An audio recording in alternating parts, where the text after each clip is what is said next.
It's good morning to Pascale Helyar-Moray. Welcome to Yellow Shelf.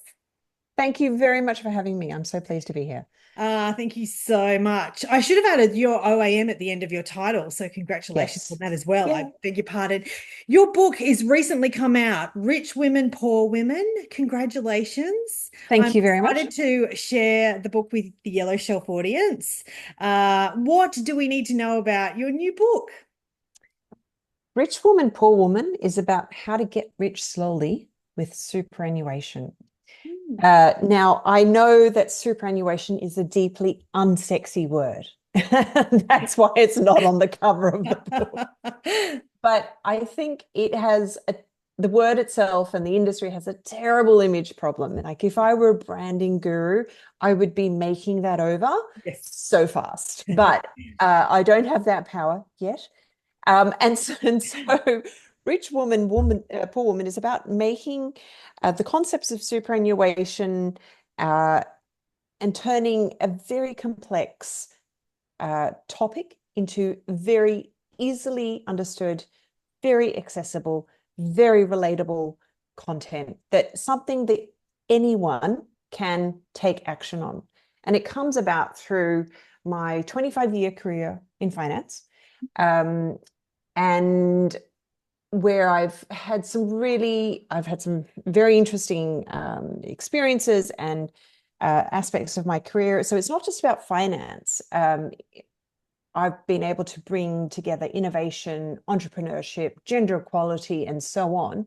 So, Rich Woman, Poor Woman is really a reflection of the insights that I've derived over that time, as well as case studies. Yeah. And probably the reason I'm most qualified to write this sort of book is principally because I have walked the walk in terms of, I stepped out. We were talking a little earlier about being in corporate life, and I stepped out of corporate life to move into startup world. Yeah. Not for the faint-hearted, I might just add. But the point is that I had done salary sacrificing into my super through Yeah. my corporate years. Then I moved into a startup world where, there's low pay, Yes. sometimes no pay, Yes. and super is, priority number Yeah. 637 on the list. Um, but here we are, some decade more later, and because of all the work or the contributions I did in the way of salary sacrifice in my 20s and 30s, my super balance is still higher than that of my husband, who Yes. has not Right. stepped out of the workforce to have children, who has remained in steady Yeah. corporate paid employment for all those years. Yeah.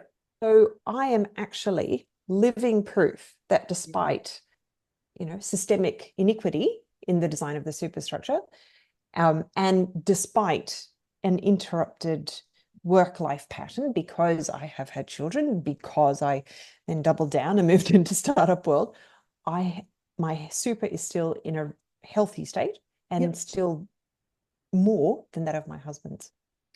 Yeah, and we were being reflective on our own career journeys, mothers, different stages in our life. I think it's really powerful to acknowledge that, and I guess that's what the book does. You do it so well in the book. Tell us about what inspired you to write the book, anything we need to know about that journey.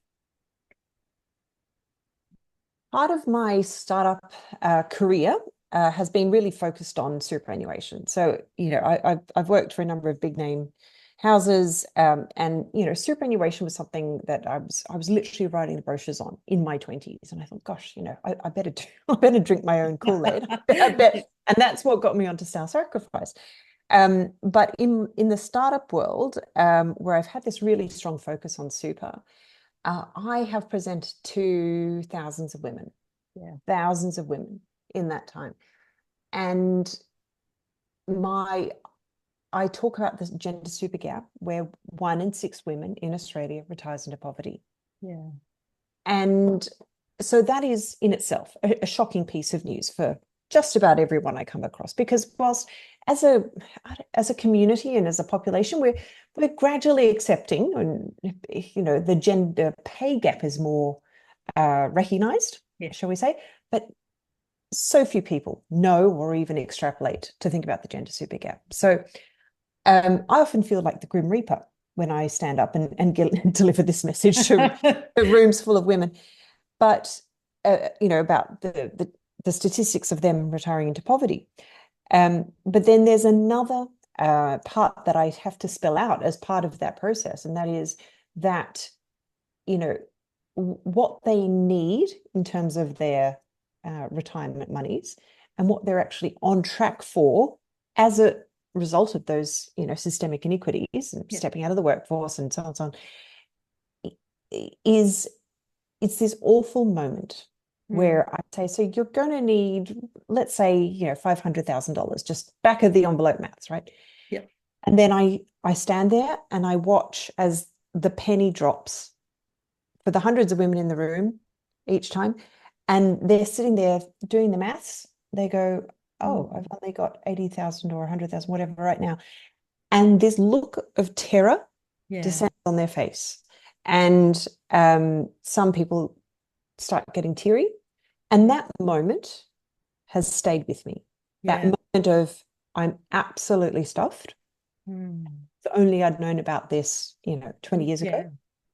And so really this book is a way to scale me and my knowledge and my strategies on how to avoid becoming a poor woman and how to avoid retiring into poverty. Because in my world, you've got the gender pay gap, you've got the gender super gap, and then you've got what I call the gender knowledge gap. Yes. And it is actually the knowledge gap that I think is the most dangerous of all, because we can't make up the lost time, right? And so super is actually really easy.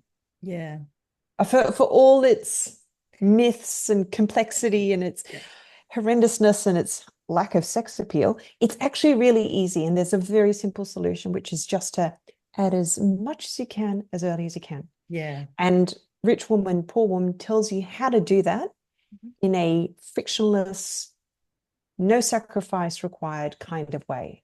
Yeah. So this is my love letter, I suppose, to the women and men of Australia on how they can have the retirement that they want to have. Yeah, and look, it's definitely, like we were talking before, it definitely wasn't a daunting read. And really what's great is the how and the why of long-term financial security and literacy and understanding. And if I can stress that enough, it was not a daunting read. It was at times, insightful and funny. Such a good read. Tell us you're the founder of Grow My Money. Do you want to just mention that as far as your world goes? Yes. Yeah. Well, and actually, thank you. Grow My Money actually came also out of that moment of having inadvertently terrified thousands of women, revealing what their super future looked like. Yeah. Because that moment of feeling like the Grim Reaper of giving someone a terrible diagnosis with regards to their future, but then not having a solution to come forward with, that was the thing that always really frustrated me. Yeah. So Grow My Money is a cashback platform where you earn money from either your online or in-store shopping into your superannuation or your mortgage. Yeah. So let's say it's just been Christmas. So let's say I'm spending $1,000 at Big W online. Yes. All I do is I start my shopping journey through Grow My Money, which then sends me off to the Big W website. Yeah. I spend my $1,000. Big W pays $20 into my Grow My Money account from that single purchase, and then Grow My Money pays that money into your super account. Wow. So you're spending the money anyway. Yep. It's free to join. It's not like a points adjusted environment where the prices are inflated, etc. You still buy things on sale. You can still earn that retailer's rewards. Yes. So effectively, Big W is paying Grow My Money a commission for driving the sale, right? Yes. And we share that commission with the user. Yeah. I was just looking at my account the other day, and Yeah. obviously I'm a strong user, but I am actually not the highest earning Yeah. user. Wow. Um, but my account, I've earned something like $2,700 present day value cashback. Yeah. Wow. But when added to my super, 25 years, compound Yes. interest, et cetera, that's going to add another $56,000. Wow. And Wow. all I did was buy the Christmas gifts, Yep. purchase dog food, book the holiday, Yes. sort out the accommodation. Yes. Like these are all things I was going to be doing anyway. So it's Yeah. a way of monetizing all the unpaid work that Yep. principally women do. Yeah. We know that women make 80% of household spending decisions. So Yes. this is a way of monetizing all that unpaid labor and all the effort that we go to in coordinating Christmas and buying birthday presents and, et cetera, Yeah. and monetizing all that effort by means of sending it into your super or mortgage. Yeah. Well, look, I'll put the link to Grow My Money in the show notes. Pascal, how else can we connect with you? If we're curious about you, we're certainly curious about the book. I'll Yes. put that in the show notes, but how do we connect with you? Uh, Come to my website, pascalehm.com.au. Excellent. So Too that's easy. the best way. I've got a fairly unusual surname, so um, you'll find me without any problems. Awesome. Well, I'll still put it in to make it easier for the audience. Absolutely. Thank you so much. Good luck with this book writing journey, and this time where you get to talk about your book. It's really, really powerful. And it's not just for women, even though the title I says, know. I think I just wanted to outlay that as well. This could be a father, a brother, a husband. Absolutely. It just because you're understanding the gaps and you're understanding how to support someone else. Absolutely. Yeah. And I very deliberately did not make the book pink for that reason, so Yeah. that men would feel comfortable Yep. buying it for their significant other or their daughter Yeah. or whoever. So absolutely, there are a lot of men in Australia as well who are Yeah. not on track for a comfortable retirement. So look, that Yeah. they can absolutely read this book. Yeah. Wonderful. Thanks so much for sharing with Yellow Shelf.